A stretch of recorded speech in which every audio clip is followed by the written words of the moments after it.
إبراهيم برو أندام دستيا بيوندين درفايا أنا كسي جي شامي لقال منا كك إبراهيم بخير هاتي جارة يكمينة تب أوائي كي زندي جي شامي بايتخت سوري دكم ميوان خواه بكاميرين رو داوي بكمان نزوم و نجي سكايش سرچاوي تصابن كك إبراهيم خواست دست بيكي بزانه بن هم بناوی انجمن کردی انا کسیل و دارینه یا بناوی خوی شخصی؟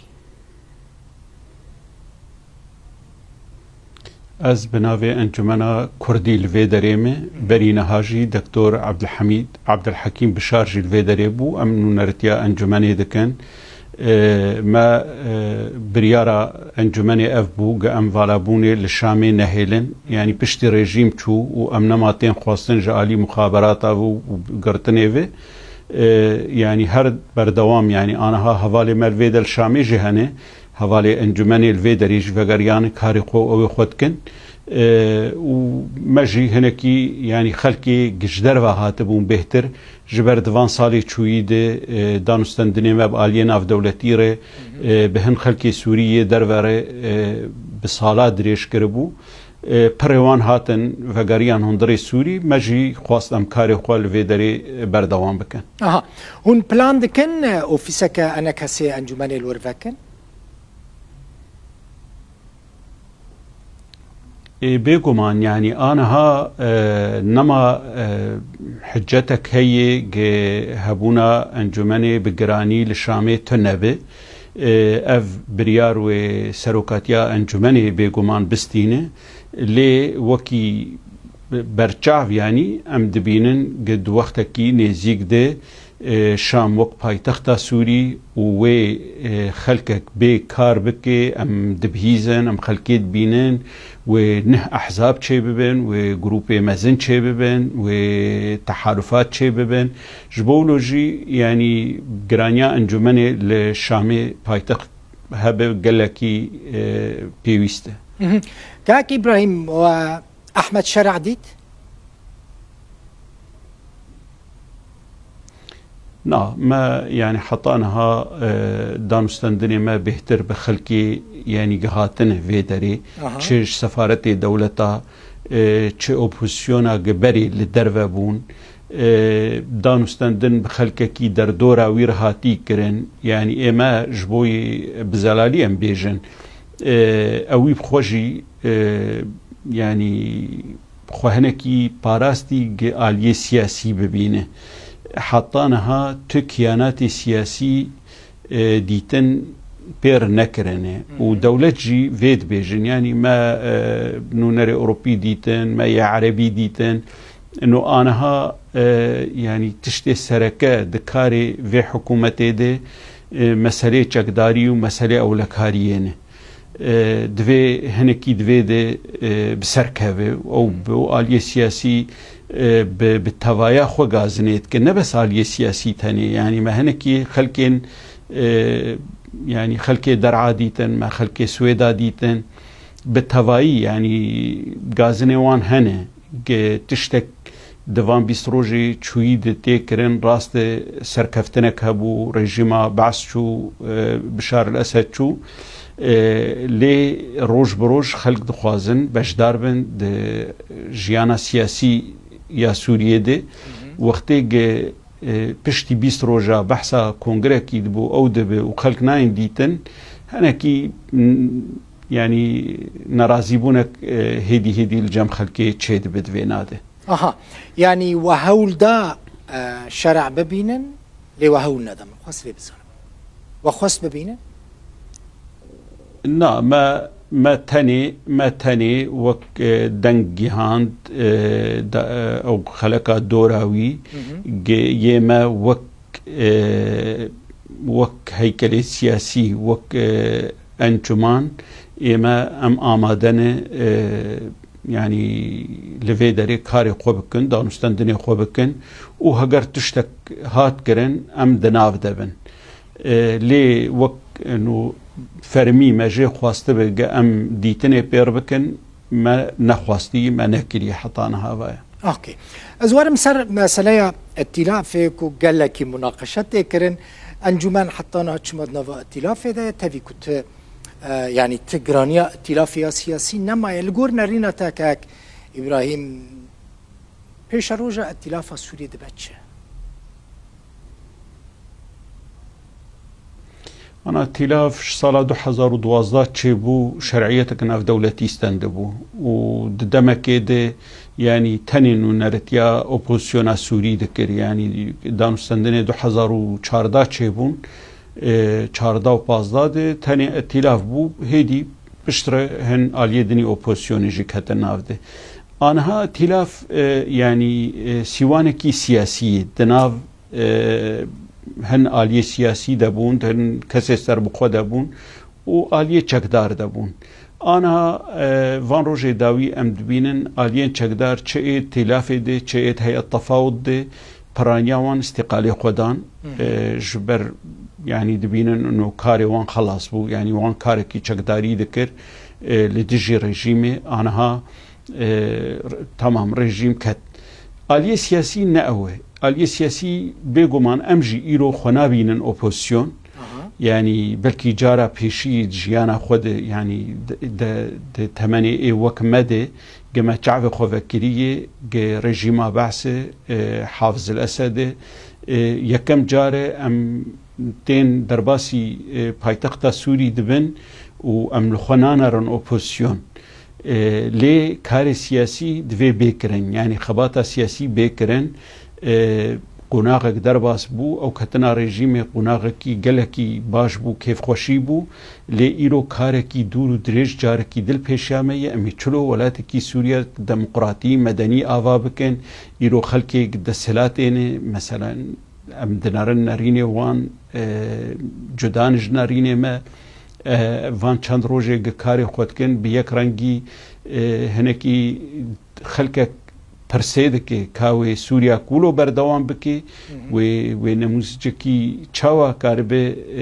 پیشکش خلک سوری بکی جبو وینا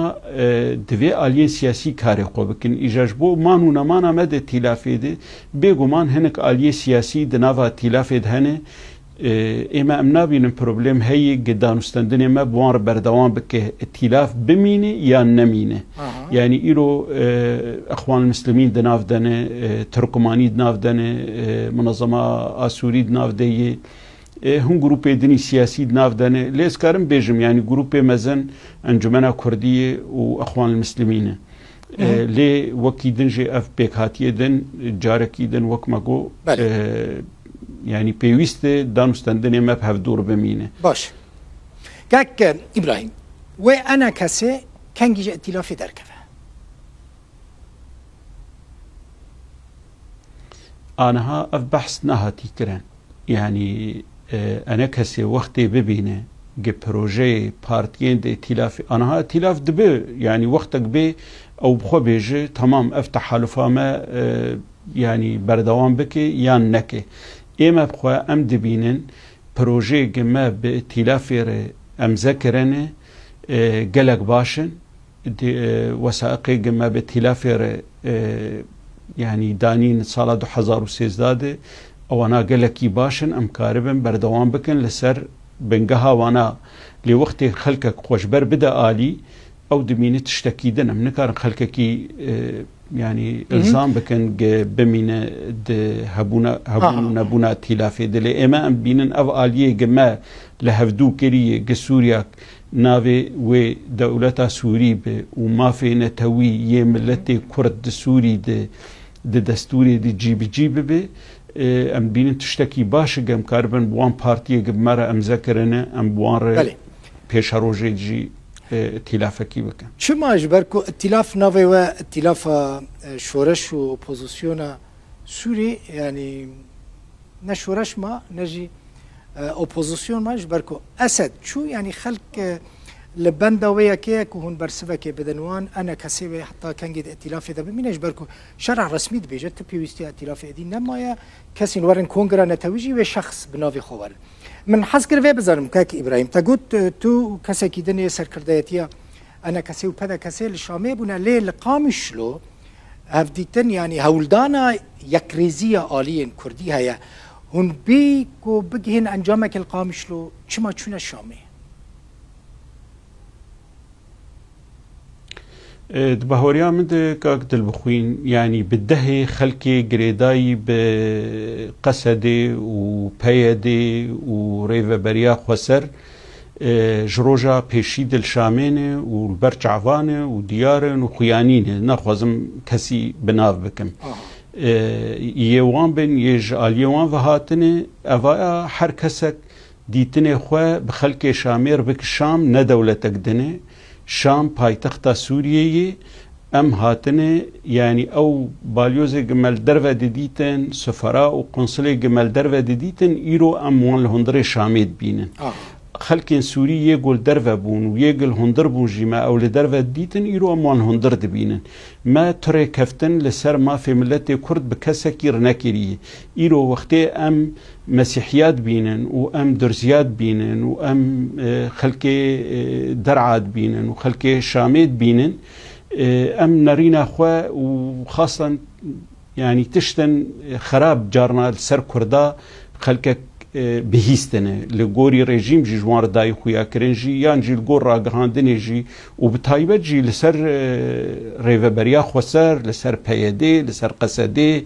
و اف غوتني غاتني نكهتن هستي كردا ده قالك جارا تشتي خراب هاتن غوتن يما ام تخوازن جاركي دن جوان خلكي سوري ربيجن يعني اما ام خلكي دخوازن بما في قوا ناس كرم بدن وقمل درفه كار ذكر ام آمادن الهندرجي ويكاري بكن بله من حسكر في برسيبكم كاكي إبراهيم تيج شامي بچي روج آوا يانتي واري هوليري إن بيقومان أزي فقرم هوليري ظانه يعني هيجي روش للجماع نهاتي قهارتن أو نرين أو عقلي أو تهديد أو تشتانا نهاتن راكرن وروجانه جم خلقي خورت شوبينين يعني هين دوی گوهرتنک باش چه دوی خلقه کی قبول بکن لأما سرکرده يعني بحور بکن او قناغا جا ایران هبو لسكرتاري بارتيا ولا قامش له بله يعني سليمان أوصل قامش له سكرتاري بارتيا يا كتي مثلا محمد إسماعيل سروكي أنا كسي سكرتاري بدا كسي أو القامش له يعني حمو سركرديتيا بارتين كردي الورن بارتيا ما تفد بگرانی لوی درینه لی هون زانین يعني منا خوازن تشتا بكن شخصي ام بكن وان مسألة انه يعني هنك كس چقاسي ضريبة في إدارة وفي يعني ريفبريه دانه وچقاسي بهاتني ايشاندن ومن روجا كيجي وزنا خوازم انا جي بحث بكم يعني حطاني فيكي ليكي تشقف المهاتن وخوارن وتشت بونه هين هنك كهرتن جرد في يعني خلكك باش ما بشار الاسد جي للشامي بو خلك شامي قش شامي در كتبون يما ما حز ذكر وكيف عمتي وسري ماجي بلنده بارتياما وسركردايت يما قش لهن ضربن يعني وام سباسيا وقت ب وی ماناوان دکن قد وی زحمتیه ده دوی ایشه دیجی قریبون تحمل بکن گلک اسپاس کاک ابراهیم کیف خوش بومت میوان مبوی هر دمه پروگرام بتر خوش بگمان ابراهیم برو اندام دسته یا پیوندین در و یا انا کسی جو باجار شامه دور سپاس